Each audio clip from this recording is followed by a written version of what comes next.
വേദനയുള്ള വികാരങ്ങളെ നേരിടാൻ അല്ലെങ്കിൽ അതിൽ എങ്ങനെ പ്രതികരിക്കണമെന്നുള്ള കഴിവ് തീരെ ചെറിയ കുട്ടികൾക്ക് അറിയില്ല. അവർക്ക് ഇമോഷണൽ സേഫ്റ്റി, ഇമോഷണലി അവർക്ക് സുരക്ഷിതത്വം ഉണ്ടാക്കി കൊടുക്കുക എന്നുള്ളത് വളരെ പ്രധാനപ്പെട്ടതാണ്.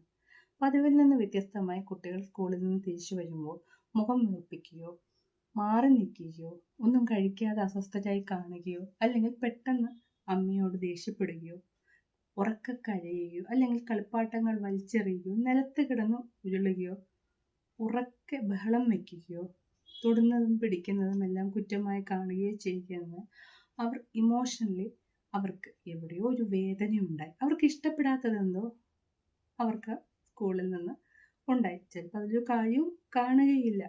അപ്പോൾ അത് മനസ്സിലാക്കി കുട്ടികളുടെ വിശ്വസ്തരായി നിന്ന് അമ്മമാർ അല്ലെങ്കിൽ അച്ഛന്മാർ അല്ലെങ്കിൽ മുതിർന്ന കുട്ടികൾ അത് ചോദിച്ച് മനസ്സിലാക്കുക. ഏറ്റവും എളുപ്പം അമ്മമാർ തന്നെ അത് ചോദിച്ച് മനസ്സിലാക്കിയിട്ട് കുട്ടിക്ക് വേണ്ടുന്ന ആശ്വാസം കൊടുക്കുക. ഈ ചെറിയ കാര്യങ്ങളല്ല വലുത്, മുന്നോട്ട് പഠിത്തത്തിൻ്റെ പ്രാധാന്യം പറഞ്ഞു കൊടുത്ത് അവർക്ക് ഇമോഷണലി ഒരു സുരക്ഷിതത്വം ഉറപ്പാക്കി കൊടുക്കുക.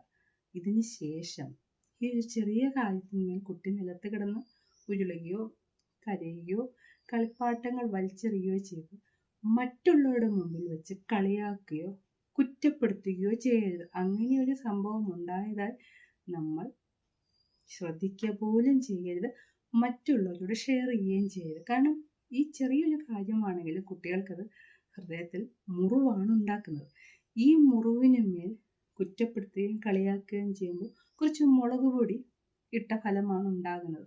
അവർക്ക് മാതാപിതാക്കളോടുള്ള വിശ്വാസം അവിടെ നഷ്ടപ്പെടുകയും മറ്റു കൂട്ടുകെട്ടുകളിൽ പോവുകയും തന്നെ വിശ്വസിക്കുന്ന ഒരാളോട് സമാധാനം തേടാൻ അവർ വഴികൾ കണ്ടെത്തുകയും ചെയ്യും. ഇമോഷണലി ഉള്ള കുട്ടികളുടെ സുരക്ഷിതത്വം അത് വളരെ അത്യാവശ്യമാണ്. അവർ ദേഷ്യം കാണിക്കുന്നത് അവരുടെ പ്രായത്തിനനുസരിച്ച് അവർക്കറിയാവുന്നത് കരയുക, അല്ലെങ്കിൽ അവിടെ മാതാപിതാക്കളുടെ ശ്രദ്ധ പിടിച്ചു പറ്റാൻ കഴിഞ്ഞിട്ടും പറ്റുന്നില്ല എന്നുണ്ടെങ്കിൽ ദേഷ്യം പിടിക്കുക. പെട്ടെന്നുള്ള മാറ്റങ്ങൾ നമ്മൾ ശ്രദ്ധിക്കുമ്പോൾ മാതാപിതാക്കളുടെ അറ്റൻഷൻ കിട്ടാൻ വേണ്ടിയിട്ടാണ് കുട്ടികൾ ഇത് കാണിക്കുന്നത്.